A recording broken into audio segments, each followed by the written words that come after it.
مرکز مطبوعات وزارت کورای داخلی تاجیکستان خبر داد که طی دو روز یکم و دوم سپتامبر سال 2023 در 5 صدمه در ایسار استرافشن، نورک، خوجند و پنجکن دست کم 6 نفر جان باختند. از جمله شب دوم سپتامبر سال 2023 تخمینا ساعت 02:00 دقیقه راننده ماشین تمغه مرسدس بنز رامونوف اولوغبک سال تولدش 1997 ساکن شهر ترسونزاده هنگام حرکت از سمت شهر دوشنبه به سمت شهر ترسونزاده در حدود جماعت دیوت نواباد شهر ایسار از عهده دوره واسطه نقلیات نبرآمده در کنار رود چپه شده است. در نتیجه مسافر ماشین مذکور عمروف سنت الله سال تولدش 1991 ساکن شهر ترسونزاده جراحت وزن جسمانی برداشته در جای حادثه به هلاکت رسیده است. راننده ماشین مذکور رامونوف نیز جراحت‌های وزن جسمانی برداشته هنگام به بیمارخانه دسترس نمودند در راه به هلاکت رسیده است. شب یکم سپتامبر سال 2023 تخمینا ساعت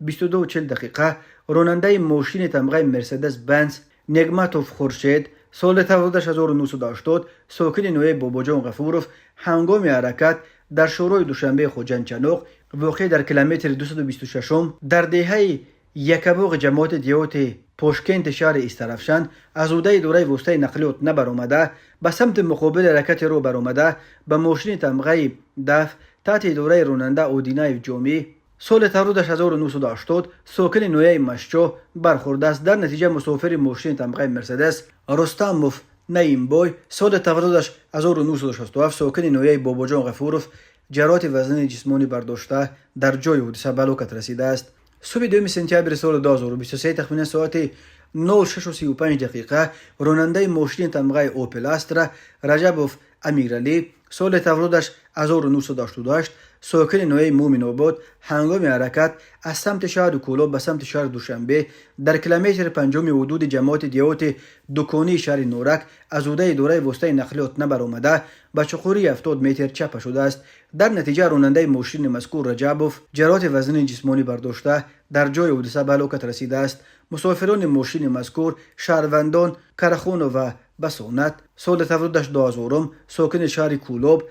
و ستاروف سید یوسف سال تولدش 1984 ساکن نوعی واسه جراحت‌های گوناگون جسمانی برداشته در بیمارخانه بستری گردیدند. شام دوم سپتامبر سال 2023 تخمینا ساعت 23 دقیقه ماشین تمغه BMW اورونوف جمشید سال تولدش 2000 ساکن شهر خوجند هنگام حرکت از سمت کوچه عینی به سمت کوچه رسولوف قاعده های حرکت رو رعایت نکرده در بالای خط پیاده‌گردان تنظیم نشونده پیاده‌گرد امام علی زاده سمندر سال تولدش 1993 ساکن نوعی فرخور را پخش نموده است. در نتیجه امام علی زاده جراحت‌های وزن جسمانی برداشته هنگام از جانب خود راننده به بیمارخانه دسترس نمودند در راه به هلاکت رسیده است. شام دوم سپتامبر سال 2023 تخمینا ساعت 19:20 دقیقه راننده ماشین تمغه تویوتا کامری قربانوف شیرالی سال تولدش 1991 ساکن نوعی شهر نو هنگام حرکت با شورای عینی پنجکند